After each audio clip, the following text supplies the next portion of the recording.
Bharti Singh successful comedian हैं। उन्होंने अपनी मेहनत से बहुत कुछ हासिल किया है।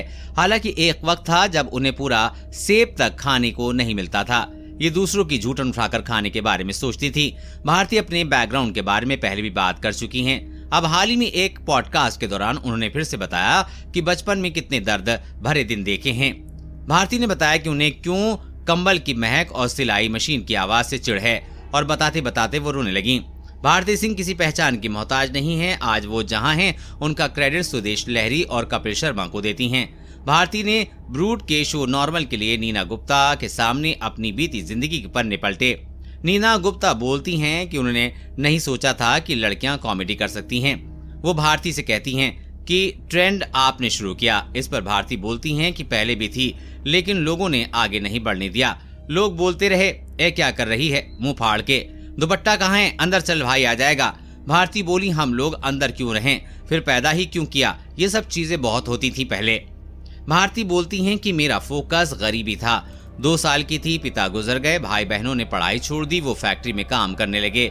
वो कंबल हम यूज भी नहीं करते। दान करने वाले जो कंबल होते हैं चेक वाले, वो मेरा भाई बहन और माँ 6 कंबल सिर पर लेकर आते थे। मैं टूटे फूटे डिब्बे ब्रश से खेलती रहती थी।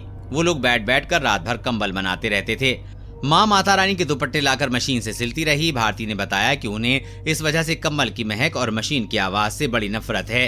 मैंने सोचा कि घर वालों के साथ गरीबी देखी, लेकिन अब नहीं देखी। आप सारे कॉमेडियन का बैकग्राउंड सर्च कर लीजिए, सब गरीब हैं। अमीरों में कभी कॉमेडी नहीं होती। ऐसे हालात थे कि क्या बताऊं।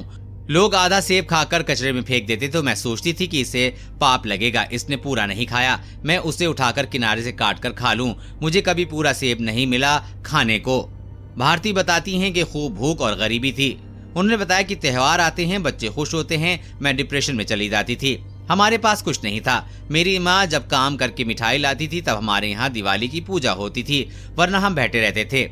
बच्चे गली में पटाखे चलाते थे तो मैं पास जाकर खुश होती थी और ताली बजाती थी ताकि लोग सोचे कि पटाखे मैंने चलाए हैं। भारती ये बातें बताते रो पड़ी। मम्मी लोगों के घर काम करती थी और मैं बैठी रहती थी। मम्मी टॉयलेट साफ करती थी, लोग बोलते इधर कर, कोने पर कर, और मैं बैठी देखती रहती थी।